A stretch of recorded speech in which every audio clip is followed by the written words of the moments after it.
Yes, welcome back again everyone. आज मैं आपके लिए एक टॉपिक लेकर आई हूँ which is barrier of communication.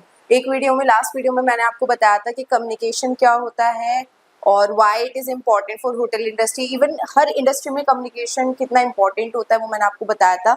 आज मैं बात करूंगी कि कम्युनिकेशन में बैरियर्स क्या क्या होता है। मतलब बैरियर्स होते हैं बेसिकली वो चीज़ जो किसी चीज़ को रोके।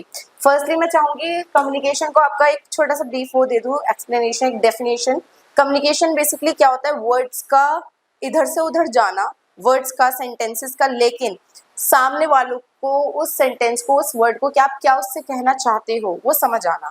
मतलब जब दो लोग आपस में बात कर रहे होते हैं या बहुत सारे लोग आपस में बात कर रहे होते हैं या एक बोल रहा है बाकी सब उसे सुन रहे हैं, तो ये सारे ही आपके क्या है, कम्युनिकेशन है।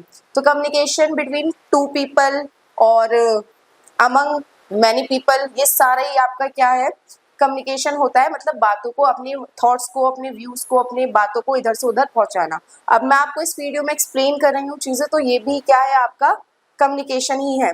सो यस, आज का टॉपिक बैरियर्स ऑफ कम्युनिकेशन। तो बैरियर बेसिकली रोक। अगर आपने देखा होगा, बहुत कॉमन से एग्जांपल देती हूँ मैं आपको बैरियर्स समझने के लिए। हम लोग ट्रैवलिंग करते हैं, ड्राइविंग करते हैं, ट्रैवलिंग करते हैं, तो रास्ते में आपने देखा होगा कई बार बैरिकेड्स आ जाते हैं। जैसे कि कोई रास्ता ब्लॉक कर दिया पुलिस वालों ने, येलो कलर के बैरिकेड्स आपने देखा होगा, रास्ता ब्लॉक करने के लिए वो लगा देते हैं। या कोई भी रीजन हो, कोई एक्सीडेंट हो गया है उसकी वजह से कुछ, तो बैरियर्स बेसिकली होती है रुकावट। तो कम्युनिकेशन एक ऐसा प्रोसेस है जिसमें हम अपने थॉट्स, अपने व्यूज थ्रू वर्ड्स और सेंटेंसेस किसी सामने वाले को एक लैंग्वेज में समझाते हैं। अब यही चीज में अगर मैं इस प्रोसेस में कोई रुकावट डाल दूं तो उसको हम क्या बोलेंगे, बैरियर्स। तो yes, we are going to study today's topic which is barriers of communication. Yes, so come back to the topic. First है आपका semantic, then है आपका psychological और है आपका personal. तो semantic barrier क्या होता है, psychological barrier क्या होता है और आपके personal barrier क्या होता है। सबसे पहले बात करूंगी मैं semantic की।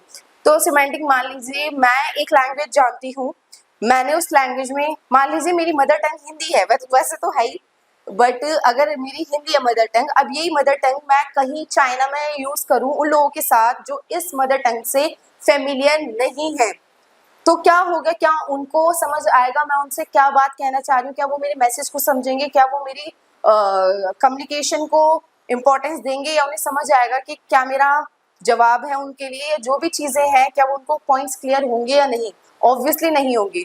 देखिए, कम्युनिकेशन दोनों साइड से समझना और सुनना बहुत ज्यादा जरूरी है।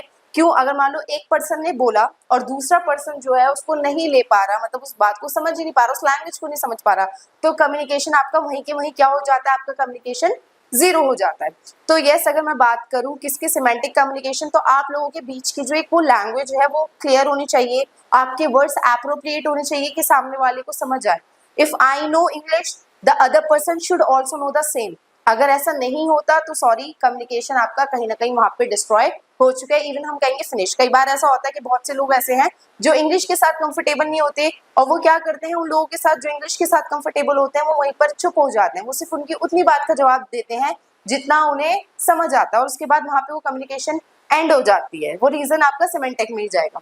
Now next is your psychological. Psychological आपके कहीं ना कहीं ब्रेन से, आपके आसपास के एनवायरनमेंट से रिलेटेड होता है। अब इसमें साइकोलॉजिकल देखा जाए तो आपके ब्रेन से कि आप क्या सोचते हो।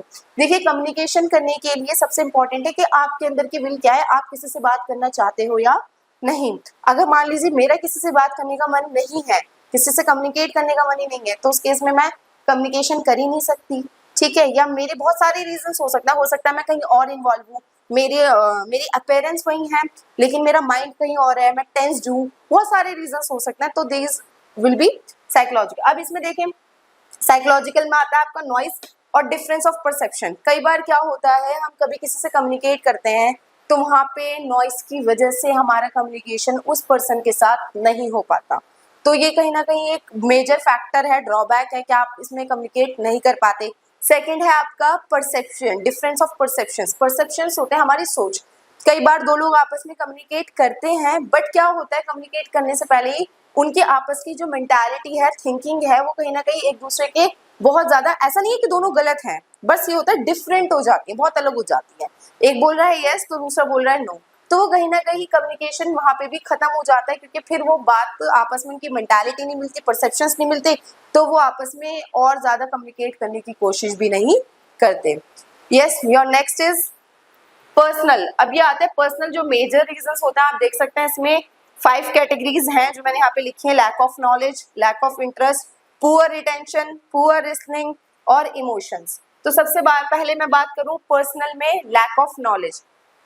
कई बार ऐसा होता है कि हम किसी से कम्युनिकेट कर रहे हैं बट हमें नहीं पता, हमें उस पर्टिकुलर टॉपिक के बारे में नहीं पता, हमें उस पर्सन के बारे में नहीं पता, तो कहीं ना कहीं हमारी लैक मतलब होता है कमी हो जाना।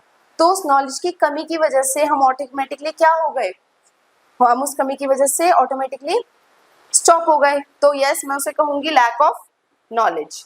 सेकेंड है आपका लैक ऑफ इंटरेस्ट। ये दूसरे केस में ऐसा होता है, मान लो वही वाली बात मैंने जो अभी आपको पहले कहा था कि मेरी बॉडी वहाँ है बट मेरा उस पर्सन के साथ उस टॉपिक पर कोई कम्युनिकेशन करने का इंटरेस्ट ही नहीं है, मैं कम्युनिकेट करना चाह ही नहीं रही, तो वो मैं कहूंगी कि वो लैक ऑफ इंटरेस्ट जो है वो मेरा वहां पर क्या हो गया है, जीरो हो गया। यस, और नेक्स्ट है आपका पुअर रिटेंशन। पुअर रिटेंशन मतलब मैं कोई अटेंशन ही नहीं देना चाह रही, वो पर्सन जो है वो मुझसे कम्युनिकेट करना चाह रहा है पर मैं उसको कोई भी इम्पोर्टेंस, कोई भी अपनी तरफ से पॉजिटिव रिस्पॉन्स दे ही नहीं रही हूँ, और जब मैं कोई पॉजिटिव रिस्पॉन्स दूंगी नहीं तो वो कम्युनिकेशन ऑटोमेटिकली वहीं एंड हो जाएगी। सो यस, पुअर लिसनिंग, आपसे कोई बात कर रहा है, आपने ध्यान ही नहीं दिया, आप सुन रहे हो बट आपने ढंग से नहीं सुना, तो वो कहीं ना कहीं ये भी बहुत सारे ऐसे फैक्टर्स होते हैं जो आपकी कम्युनिकेशंस को रोक देते हैं। And now next is your emotion. सबसे important, whether you are interested in communicate with that person और नॉट, क्या आप उससे बात करने में इंटरेस्टेड हो या नहीं, और अगर आप इंटरेस्टेड नहीं हो तो यस, आपकी कम्युनिकेशन वहीं खत्म हो जाती है। तो yes, these are the factors. तो आज की इस वीडियो में मैंने आपको कम्युनिकेशन के बारे में बताया और ऐसे कौन कौन से बैरियर्स हैं जो कम्युनिकेशन का जो प्रोसेस है या फ्लो है उसको रोक सकते हैं। और whenever you are doing communication or dealing with the things, please think about these factors and try to avoid these factors to stop your communication. By the way, thank you so much. If you like the video, please subscribe our channel. Thank you so much. SIMS, India's best hotel management institute, Delhi. Education, knowledge, grooming, development, practical training के साथ साथ देश तथा विदेशों के 5 star hotels में जिम्मेदारी के साथ रोजगार, सरकार द्वारा मान्यता प्राप्त।